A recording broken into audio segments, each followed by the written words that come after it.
Tak dikunci stang, motor yang terparkir di depan kantor ekspedisi di Kota Makassar digondol maling.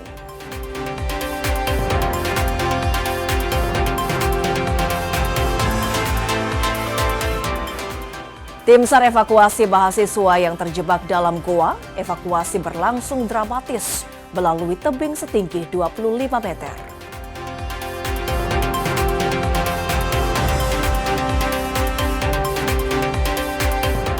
Real Madrid belanja banyak pemain usai minim gelar dalam 2 musim terakhir.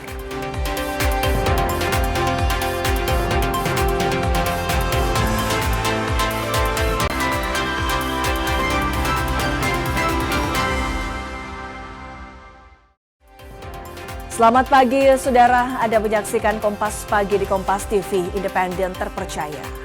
Selain 3 berita utama tadi, beragam informasi penting dan menarik lainnya akan kami hadirkan untuk Anda. Bersama saya Wafik Asisa, kita jelang Kompas Pagi selengkapnya.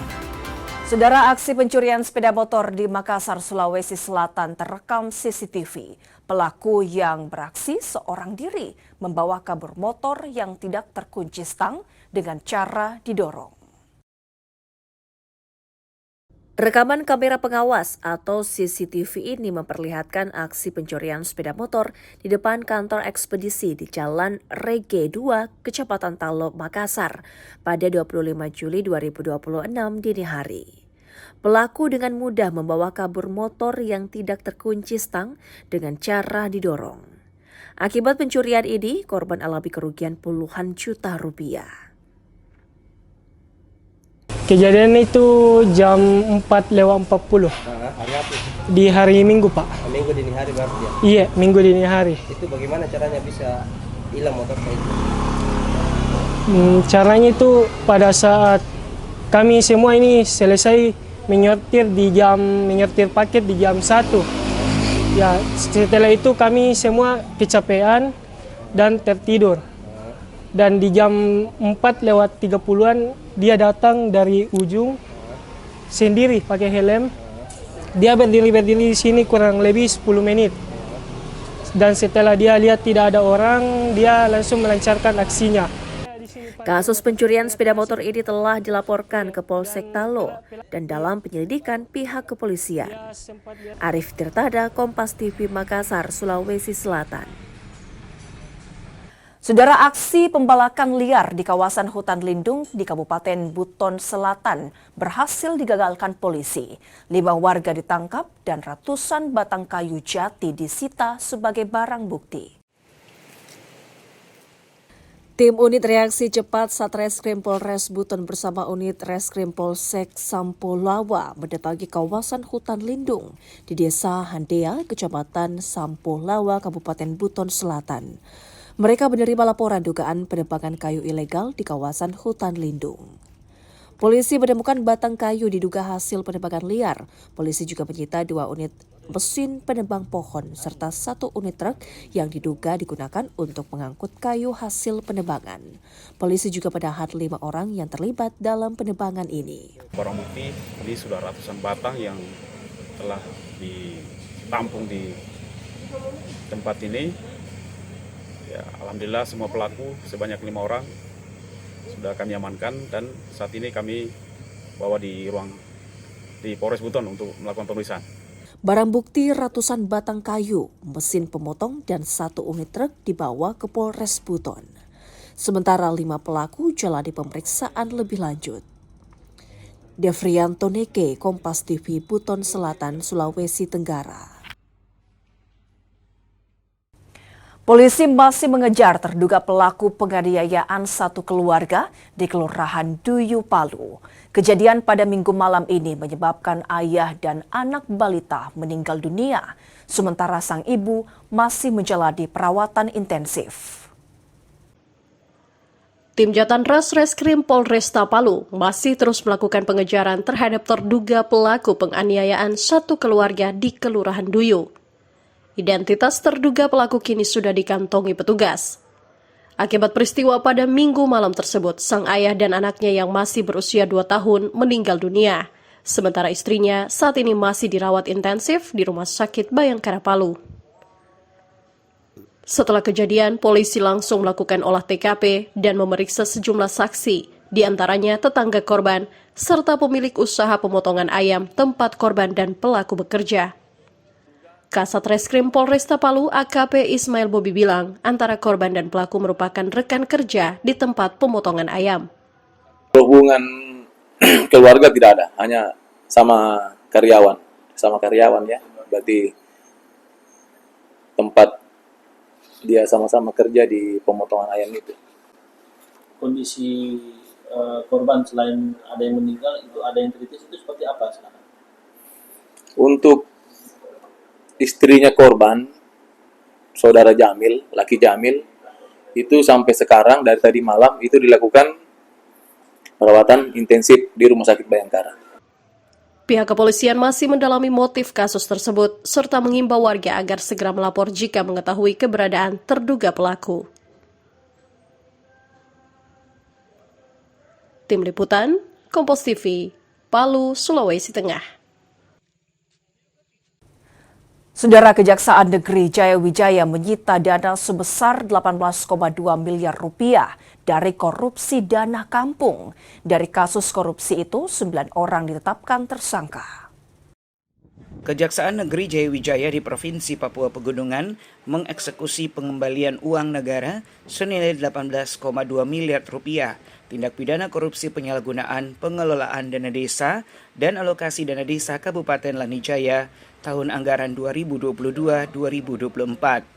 Kepala Kejaksaan Negeri Jayawijaya, Sunandar Pramono, mengatakan uang tersebut disita dari 2 terpidana, yakni YFM sebesar 16,2 miliar rupiah dan AS sebesar 2 miliar rupiah. Sunandar menjelaskan bahwa penyelamatan kerugian keuangan negara ini merupakan putusan pengadilan yang memerintahkan perampasan uang untuk negara. Selain uang tunai, Kejaksaan juga menyita sejumlah aset lainnya, di antaranya mobil, tanah, dan rumah yang tersebar di Wamena, Biak, Yogyakarta, Jayapura, hingga Toraja. Di hadapan kita ada sejumlah uang sebesar 18 miliar 242 juta 674 juta 102 rupiah. Uang yang kita dapatkan ini kita dapatkan dari terpidana YFM dan AS, dan berdasarkan putusan pengadilan untuk memerintahkan perampasan uang dimaksud sebesar 18 miliar ini dengan rincian kami dapatkan dari YFM sebesar 16 miliar 242 juta 674 ribu 102 rupiah, sedangkan dari saudari AS sebesar 2 miliar rupiah. Vindi Rakmeni, Kompas TV, Jayapura, Papua. Perusahaan Umum Daerah Pasar Manado akan menempuh jalur hukum terhadap oknum yang diduga sengaja merusak fasilitas pagar pembatas di kawasan hanggar pedagang ikan.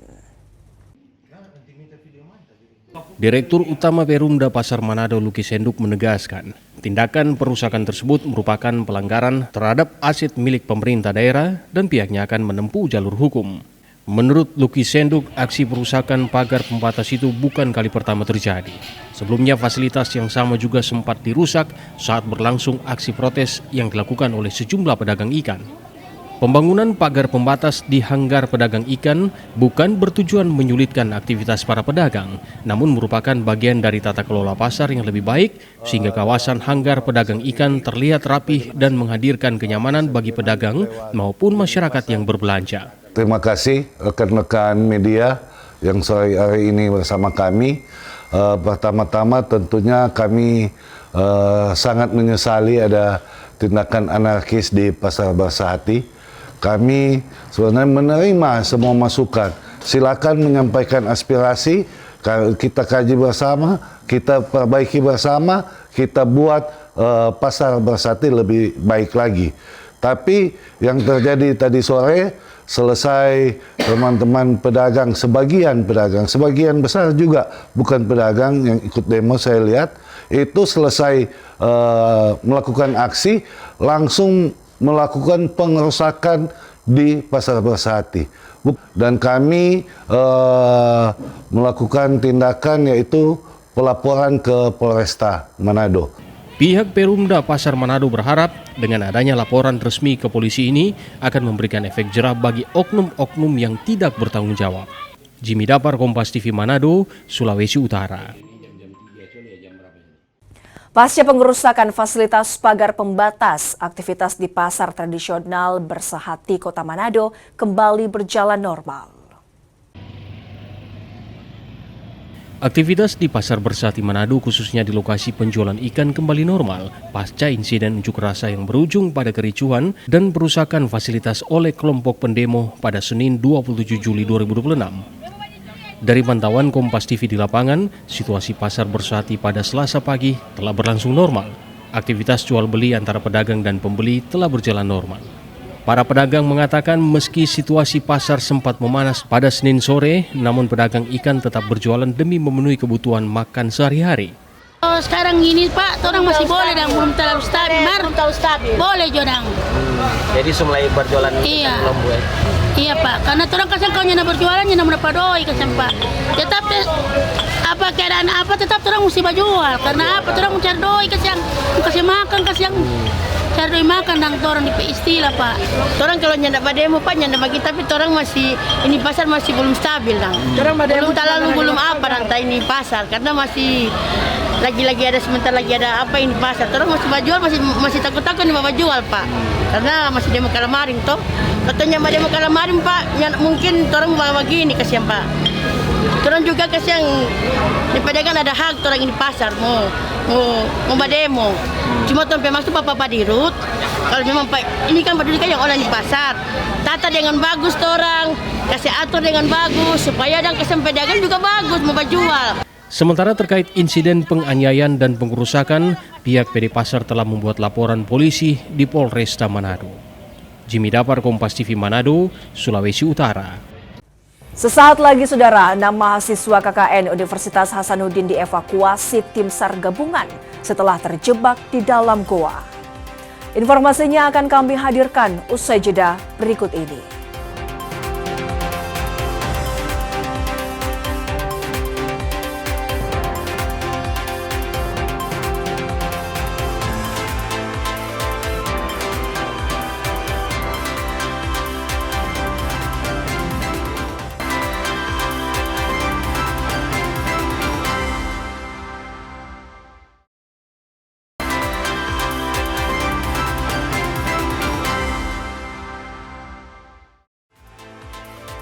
Anda kembali menyaksikan Kompas Pagi di Kompas TV, independen terpercaya. Saudara, 6 mahasiswa KKN Universitas Hasanuddin dievakuasi tim SAR gabungan setelah terjebak di dalam goa. Evakuasi berlangsung dramatis lantaran tim harus menurunkan para korban melewati tebing terjal setinggi 25 meter menggunakan sistem tali. Proses evakuasi ke-6 mahasiswa KKN yang terjebak dalam gua Kalibong Aloa di Kampung Pele, Kecamatan Pidasatede, Pangkep, Sulawesi Selatan berlangsung dramatis. Selain harus melewati tebing tinggi, 1 dari 6 mahasiswa alami kram kaki dan harus dievakuasi menggunakan tandu. Sementara 5 lainnya kelelahan sehingga tak mampu melanjutkan perjalanan. Tim SAR menerapkan teknik evakuasi khusus menggunakan sistem tali agar seluruh korban dapat diturunkan dengan aman. 1 orang yang mengalami kerang kaki di Gua Kalibong, Aloa, Kecamatan Minatasane, Kabupaten Pangkep, Provinsi Sulawesi Selatan. Langsung kami menggerakkan anggota menuju lokasi dan pada pukul 22 tiba di lokasi dan langsung melakukan evakuasi. Kendala memang yang dialami oleh tim rescue masalah tebing yang memang sampai 25 meter yang harus melakukan evakuasi dengan menggunakan sistem. Maka itu dan pada pukul 10 tadi tim SAR gabungan berhasil mengevakuasi dan langsung menyerahkan ke tim medis. Setelah berjuang, 6 mahasiswa ini pun berhasil dievakuasi dalam keadaan selamat dan langsung dibawa ke Puskesmas Bidasatene untuk mendapatkan penanganan medis. Aziz Hamid, Kompas TV Pangkep, Sulawesi Selatan. Aksi demonstrasi mendesak pemberantasan narkoba digelar di Polda Sulawesi Tenggara. Massa meminta polisi menindak jaringan hingga para pelaku pengedar narkoba. Kemudian membenarkan adanya dugaan peredaran narkotika. Puluhan anggota Laskar Merah Putih Sulawesi Tenggara bersama masyarakat Laonti menggelar aksi demonstrasi di depan Polda Sulawesi Tenggara. Dalam aksi ini, massa mendesak Ditres Narkoba Polda Sultra untuk segera melakukan penyelidikan dan penindakan terhadap dugaan maraknya peredaran narkoba di Kecamatan Laonti, Kabupaten Konawe Selatan. Massa menilai kasus narkoba di daerah itu terus meluas dan kian memprihatinkan. Kita sepakat memberantas peredaran narkoba. Tidak hanya untuk di lingkup Kecamatan Laonti, tetapi kita secara umum untuk Sulawesi Tenggara kita harus bantu Direktorat Reserse Narkoba Polda Sultra bagaimana memberantas narkoba. Nah, terkhusus kejadian hari ini di lingkaran PT GMS itu lagi-lagi terjadi penangkapan yang melibatkan karyawan PT GMS itu sendiri. Artinya kami menduga adanya peredaran narkoba secara terstruktur di lingkaran unsur karyawan PT GMS maupun unsur pimpinan. Menanggapi aksi demonstrasi, Polda Sulawesi Tenggara akan menindaklanjuti keluhan warga. Polisi pun akan melakukan pemeriksaan pada warga setempat. Kami sangat merespon baik. Ini membuktikan bahwa masyarakat Sulawesi Tenggara, khususnya Laonti, sangat mendukung bagaimana generasi kita, warga Laonti secara umum Sulawesi Tenggara bebas dan bersih dari narkoba. Kami sangat mengapresiasi aksi daripada masyarakat Laonti yang memiliki semangat untuk mendukung dan bersama-sama dengan Polda Sultra menindak atau mengurangi serta memberantas peredaran gelap dan penyalahgunaan narkoba. Selain polisi, massa juga mendesak BNN Provinsi Sulawesi Tenggara untuk melakukan tes urin secara menyeluruh terhadap karyawan perusahaan tambang guna mencegah penyalahgunaan narkotika di lingkungan kerja. Silviansyah Kia, Kompas TV Kendari, Sulawesi Tenggara. Kasus dugaan korupsi penggunaan anggaran penyedia barang dan jasa senilai lebih dari 6,5 miliar rupiah di DPRD Papua Barat Daya kini naik ke tahap penyidikan. Direktorat Reserse Kriminal Khusus Polda Papua Barat Daya resmi menaikkan status hukum kasus dugaan korupsi di Sekretariat DPR Papua Barat Daya tahun anggaran 2024 ke tahap penyidikan. Penyidik telah memiliki bukti awal kasus penyediaan barang dan jasa senilai lebih dari 6,5 miliar rupiah tersebut. Ada dugaan anggaran tersebut digunakan untuk kegiatan lain termasuk kegiatan reses anggota dewan. Polisi juga telah memeriksa 30 orang saksi termasuk unsur pimpinan dan anggota DPR Provinsi Papua Barat Daya. Dokumen yang penting kita bisa pelajari, bahkan kita bisa lakukan penyitaan, penggeledahan dan lain sebagainya. Nah, nanti kita jabarkan ya untuk yang ditanyakan tadi terkait dengan ada anggaran reses yang digunakan ya. Maksudnya dialihkan ke dana reses begitu? Ya, sementara masih informasi sementara berdasarkan full bucket ada kecenderungan ke arah ada anggaran yang memang diserap untuk anggaran reses DPR. Yang jelas indikasi awal dari hasil pemeriksaan kami ini modus yang digunakan ini pekerjaan fiktif untuk dialihkan untuk pekerjaan yang lain atau kegiatan yang lain. Termasuk yang tidak sesuai peruntukan dianggarkan untuk anggaran reses. Ya, itu yang nanti akan kami dalam penyidikan. Dampak kemarau panjang, warga Mapili, Polewali Mandar harus menggali sumur di dekat sungai untuk mendapatkan akses air bersih. Warga juga harus mengantri untuk mendapatkan air bersih tersebut. Hampir 1 bulan, sejumlah desa di Mapili, Polewali Mandar, Sulawesi Barat mulai merasakan dampak musim kemarau panjang. Sungai dan sumur rumah warga mulai mengering, membuat warga harus menggali dasar sungai untuk membuat sumur kecil agar mendapatkan sumber air bersih. Pagi hingga sore hari, menggunakan motor dan sepeda, warga bergantian memadati sumur untuk mendapatkan air yang digunakan untuk memasak. Kekeringan sumur, jadi kita lari ke sungai. Air memang tidak ada? Air pam tidak ada? Belum ada Pak, sana. Ya, kalau kita di sini ya satu-satunya sumber di sini. Pak, memang banyak orang yang ambil sini Pak? Banyak. Itu untuk minum atau untuk? Yang untuk minum.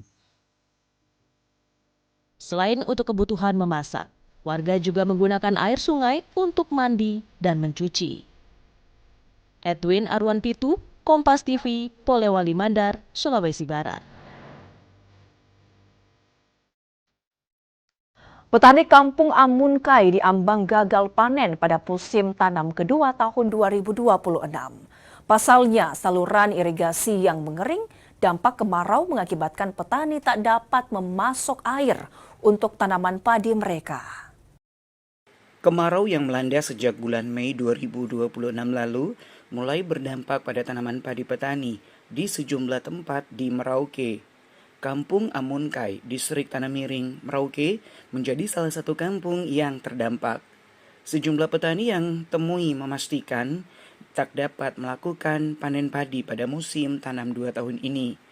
Minimnya curah hujan ditambah air irigasi yang mengering mengakibatkan petani tak dapat mengaliri tanaman padi mereka dengan air. Margono, petani yang mengolah 5 hektar lahan sawah ini, sudah pasrah tak dapat melakukan panen padi di musim tanam kedua ini. Margono menyebut jika air mencukupi seharusnya lahannya sudah diairi sebanyak 3 kali. Namun hingga saat ini hanya mampu mengairi 1 kali saja. Tanaman padinya pun perlahan mengering karena kekurangan air. Yang saya hadapi sendiri, ya berbicara pribadi saya, itu kurang lebih 5 hektar itu tidak ada yang panen. Tidak ada yang panen. Kondisi kayak begini. Yang seharusnya saya sudah bisa mengairi 2-3 kali, ini 1 kali saja tidak tembus. Nah, sudah hampir tiap tahun itu ada masukan ke pemerintah. Tapi tidak tahu juga karena sampai saat ini yang mungkin terlena atau bagaimana karena musim yang lalu itu 3 tahun berturut-turut curah hujan tinggi, justru kita kebingungan buang air, tapi di saat kita musim MT2 menuju MT3 ini malah kekurangan air. Ini kan ironis sekali. Kendala yang kita hadapi di lapangan itu drainase primer, saluran air primer yang dari hulu ke hilir, yang dari Kelapa 1 sampai Kampung Amunkai, yang dari Pinalan sampai Kampung Amunkai itu hambatannya kita itu saluran terpenuhi dengan kurma. Hal yang sama dirasakan Komarudin. 2 hektar lahan yang ditanami padi juga dipastikan tak dapat dipanen karena kemarau. Iya, padi kita jadi menjadi kering, coba bisa dilihat. Jadi bisa dikatakan kita sekarang ini gagal panen. Yang saya tanam itu sekitar hampir 2 hektar. 2 hektar. 2 hektar, tapi yang ini gagal semua. Yang berapa hektar yang gagal ini, Pak? Dua-duanya. Dua-duanya hektar. Dua. Akibat kemarau ini ya? Akibat kemarau ini. Ya, sama-sama, rata-rata hampir semua sama. Petani menyebut lahan sawah di Kampung Amunkai hampir mencapai 1.000 hektar. Dari jumlah tersebut, sekitar 80% terancam gagal panen akibat kemarau. Sementara petani juga mengatakan air pasang tak dapat mencapai saluran irigasi penampung air petani di Kampung Amunkai. Sehingga petani berharap ada perhatian serius dari pemerintah untuk menangani hal tersebut. Syarif Jimar, Kompas TV Merauke, Papua Selatan. Sesaat lagi saudara, antrian panjang truk untuk mengisi solar di Makassar terus berlanjut. Informasinya akan kami hadirkan usai jeda berikut ini.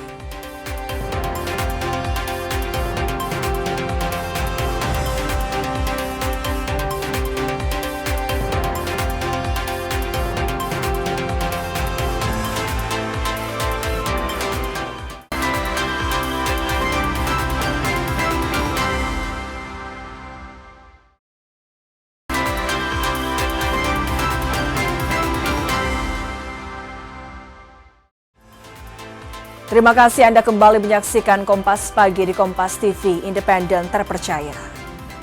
Antrian panjang truk untuk mengisi solar di Makassar terus berlanjut. Truk harus antri hingga berjam-jam, bahkan hingga mengular ke jalan.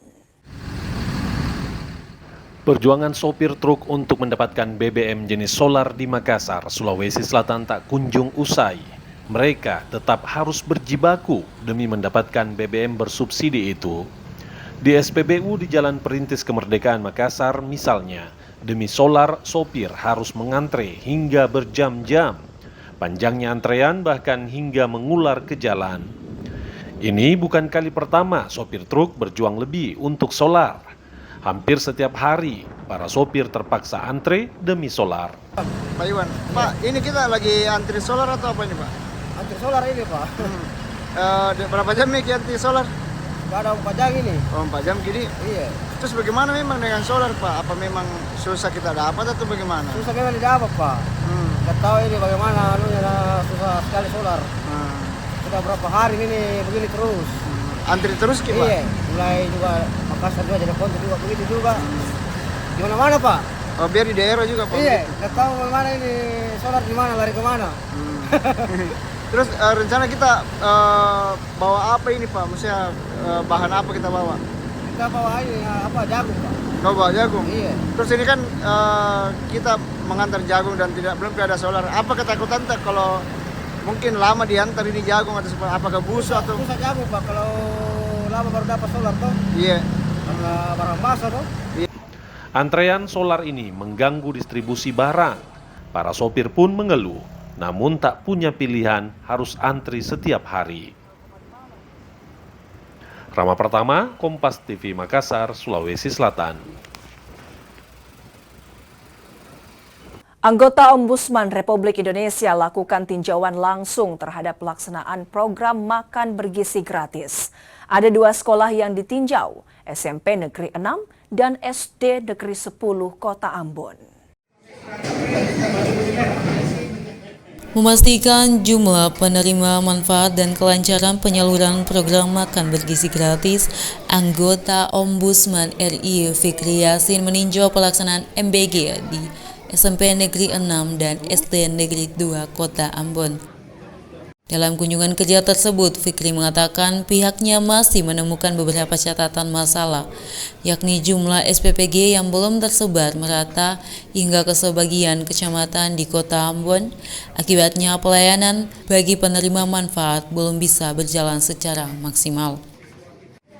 Salah satu wilayah yang menjadi perhatian adalah Kecamatan Lei Timur Selatan. Di wilayah ini, SPPG belum tersedia. Kondisi tersebut membuat siswa penerima manfaat di kecamatan ini belum tersentuh program MBG. Maka kami Ombudsman mau memastikan bahwa program itu sampai betul di tingkat ujung masyarakat yang ada di Kota Ambon. Tujuan kami lebih kepada ke sana. Dan kami tidak menutup mata, temuan-temuan ini ada di lapangannya. Maka hari ini kami di Kota Ambon termasuk memastikan berapa kemudian kebutuhan penerima manfaat di sini, agar juga Pak Wali juga tahu di sini. Jangan sampai kemudian kebutuhan yang paling tahu, yang punya otoritas Pak Wali, tapi yang menempatkannya, misal karena dia program dari pusat, tapi Pak Walinya nggak tahu. Nah, harapan kita ada sinkronisasi itu. Dengan adanya koordinasi intensif antara Ombudsman, pemerintah kota, dan Badan Gizi Nasional Wilayah Maluku, diharapkan pembangunan fasilitas dapur gizi di kecamatan yang belum terjangkau bisa segera direalisasikan. Yaya Lating, Kompas TV, Ambon, Maluku. Institut Agama Islam Negeri atau YAIN Sorong menggelar kegiatan penguatan karir dosen dan tenaga kependidikan. Kegiatan ini digelar di Aula YAIN Sorong, Kota Sorong, Papua Barat Daya.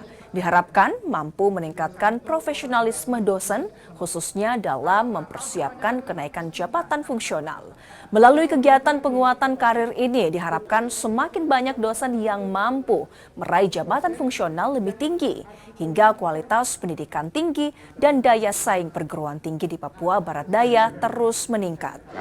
Kami ingin meningkatkan status mereka dari sisi kualifikasi mereka untuk jenjang jabatan fungsional, misalnya menjadi profesor, menjadi lektor kepala, dan lektor ini merupakan salah satu bagian dari usaha untuk bagaimana mengakui profesionalisme dari dosen-dosen yang ada di kampus-kampus kami ini. Karena memang setiap dosen itu memiliki beban yang sangat luar biasa untuk bagaimana bisa menerapkan yang namanya tridharma perguruan tinggi di mahasiswa dan juga di masyarakat secara umum. Produk kebiri asal Kabupaten Luwu, Sulawesi Selatan menembus pasar internasional. Di tahap awal ada 10,2 ton kebiri diekspor menuju Arab Saudi. Kebiri ternyata jadi salah satu komoditi yang menjanjikan. Ini terbukti dengan diekspor rempah ke luar negeri. Ada kebiri asal Kabupaten Luwu, Sulawesi Selatan yang diekspor ke Arab Saudi. Di tahap awal ada 10,2 ton kebiri yang diekspor ke Jeddah.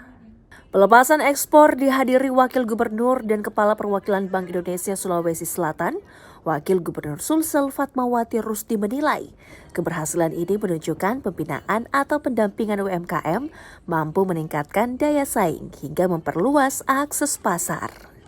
Terima kasih kepada Bank Indonesia, perwakilan Provinsi Sulawesi Selatan yang telah memberikan pendampingan ke pelaku UMKM kita, Onstal Kopam, yang ternyata udah berkiprah 2 tahun ya, yang mana sebelumnya tadi kita sudah dengarkan ceritanya, perjalanannya mulai dari benar-benar UMKM yang di bawah rumah sampai difasilitasi juga dengan pemerintah Kabupaten Luwu.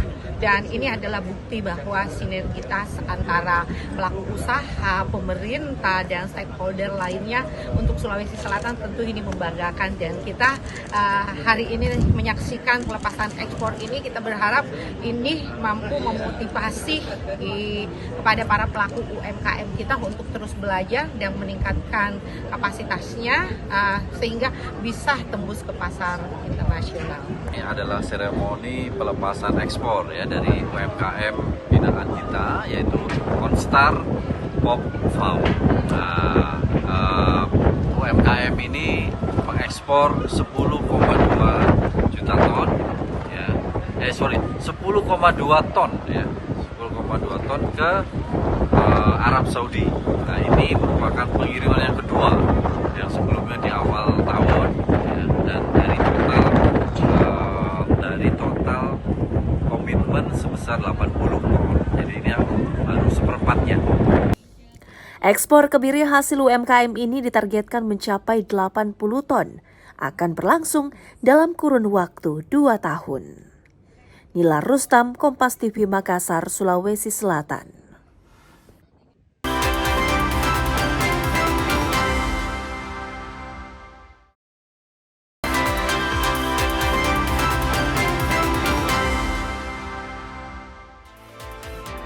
Anda kembali menyaksikan Kompas Pagi di Kompas TV, independen, terpercaya. Saudara, angka perceraian di Gorontalo masih terbilang tinggi. Kasus perceraian hingga kini hampir mencapai 1.400 kasus. Masalah ekonomi jadi salah satu pemicu angka perceraian tinggi. Sejak Januari hingga Juni 2026, angka perceraian di Gorontalo terus meningkat, baik cerai talak maupun cerai gugat. Pengadilan Tinggi Agama Gorontalo mencatat pengajuan kasus perceraian saat ini mencapai sekitar 1.356 pengajuan. Dari 1.356 kasus perceraian, 232 kasus diajukan oleh suami, sementara 1.124 kasus diajukan oleh istri. Panitera Pengadilan Tinggi Agama Gorontalo bilang, Ratusan perkara perceraian ini didominasi pertengkaran hingga masalah perekonomian rumah tangga. Jumlah yang diterima sampai pada Juni ini atau semester kedua ini adalah cerai talak 232, kemudian cerai gugat 1124. Cerai talak itu adalah diajukan oleh pihak laki-laki, kemudian cerai gugat yang diajukan oleh pihak perempuan. Jumlah perkara yang dominan di sini adalah cerai gugat, berarti perempuan yang mengajukan. Nah, karena mungkin terus-menerus karena tidak faktor ekonomi atau ya masih juga kekerasan rumah tangga barangkali ini sehingga terjadi pertengkaran terus-menerus. Tapi saya melihat bahwa pertengkaran terus-menerus itu saya lihat didominasi karena ekonomi. Saya yakin itu.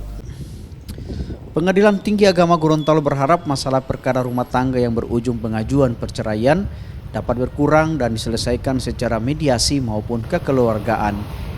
Fikar Buntuan, Kompas TV Gorontalo. Kepastian jaminan perlindungan finansial memerlukan tata kelola yang komprehensif agar kesejahteraan dan kebutuhan dasar kesehatan warga negara dapat terpenuhi. Lalu sejauh mana upaya pemerintah mewujudkannya? Berdasarkan Indeks Pelayanan Kesehatan yang dirilis Numbeo, perusahaan data statistik kualitas hidup menempatkan Indonesia pada posisi 59 dari 100 negara di dunia pada pertengahan tahun 2026. Sementara itu, Indonesia tengah menghadapi perubahan iklim yang dapat memengaruhi kesehatan. Terjadi pergeseran pola cuaca layaknya suhu, curah hujan, kenaikan air laut ke tingkat ekstrim. Maka dari itu dibutuhkan pengelolaan komprehensif di bidang jaminan sosial untuk memenuhi kesejahteraan dan kebutuhan dasar kesehatan masyarakat sesuai amanat Undang-Undang Nomor 40 Tahun 2004 tentang Sistem Jaminan Sosial Nasional. Namun, upaya besar pemerintah mewujudkan jaminan sosial nasional masih terdapat beberapa problematika yang harus diperhatikan, khususnya kepesertaan yakni 20 juta peserta nonaktif dan dana tunggakan iuran yang menumpuk. Terkait hal itu, Timbul Siregar dari BPJS Watch menilai banyaknya permasalahan yang terjadi perlu ditindaklanjuti agar penyaluran tepat pada penerima manfaat jaminan kesehatan nasional. Jadi kasus-kasus yang saya ceritakan tadi itu kan terkait dengan bagaimana kemampuan Vaskes tingkat 1 untuk pencegahan sehingga menurunkan tingkat kuratif. Kemampuan rumah sakit untuk bisa diakses lebih mudah, bisa merawat tanpa lagi harus ada fraud yang dilakukan. Demikian juga dengan alat kesehatan, obat, itu juga harus dijamin karena pasal 22 ayat 1 itu menjamin bahwa obat adalah bagian yang dijamin oleh JKN. Di lain pihak, Hasbulo Tabrani, pakar ekonomi kesehatan, turut menanggapi problema yang terjadi dalam tata kelola penyaluran manfaat jaminan kesehatan nasional yang harus berpedoman pada kesejahteraan mendasar. Tujuan dari JKN adalah memastikan bahwa setiap penduduk yang sudah bayar iuran, jadi peserta, jika dia butuh pelayanan kesehatan sesuai kebutuhan medis, dia dapat dilayani tanpa harus menyebabkan kantongnya bolong. Pengamat asuransi Irfan Raharjo menilai sejumlah penyakit yang mengancam jiwa dapat menjadi beban BPJS. Dan kita tahu juga kurang lebih 30% dari biaya pelayanan BPJS itu berasal dari penyakit katastrofik. Penyakit katastrofik itu penyakit-penyakit kronis yang berbiaya besar seperti jantung, ginjal, thalassemia, stroke, dan seterusnya. Ada kurang lebih 9 penyakit kritis yang berbiaya besar. Meskipun pemerintah tengah merencanakan solusi terbaik untuk terwujudnya jaminan kesehatan nasional yang dikelola oleh BPJS, asas gotong royong untuk melindungi penduduk Indonesia sejak awal dilahirkan hingga lansia tetap membutuhkan sokongan melalui iuran yang telah ditetapkan berdasarkan peraturan yang ada.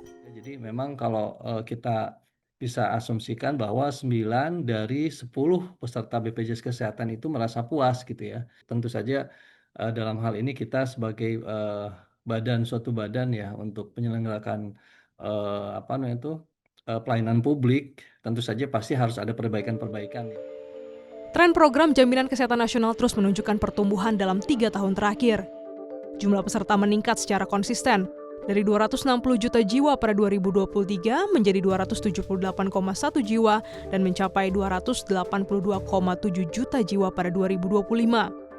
Seiring bertambahnya peserta, pendapatan iuran yang sempat stabil di angka 151,6 triliun rupiah meningkat menjadi 176,7 triliun rupiah pada 2025. Pada saat yang sama, tingkat pemanfaatan pelayanan JKN juga semakin tinggi. Dari 606,7 juta kali pelayanan pada 2023, meningkat tajam menjadi 725,3 juta kali pada 2025. Kenaikan ini mencerminkan semakin luasnya cakupan peserta, sekaligus meningkatnya kebutuhan masyarakat terhadap pelayanan kesehatan melalui program JKN. Di situ baru terasa manfaat-manfaat BPJS dari rawat inapnya, obat-obatan dari rumah sakitnya, ya kan. Terus sampai sekarang ibu saya masih terima manfaatnya BPJS selama sudah berjalan 2 tahun. Terbantu sekali ya dengan adanya BPJS Kesehatan ini. Khususnya untuk persalinan anak kedua saya, ya full semua di cover sampai dengan pengobatan istri saya. Siapa yang tak ingin sehat? Tentunya pasti setiap maklumat. Jalan dibuat mungkin sudah tepat, yang pasti butuh laporan yang tepat. Klinis Oktania, Kompas TV, Jakarta. Saudara, informasi tadi sekaligus mengakhiri kebersamaan kita dalam Kompas Pagi di Kompas TV Independen Terpercaya. Saya Wafik Asisah mewakili seluruh kerabat kerja yang bertugas pamit. Terima kasih, selamat beraktivitas dan sampai jumpa.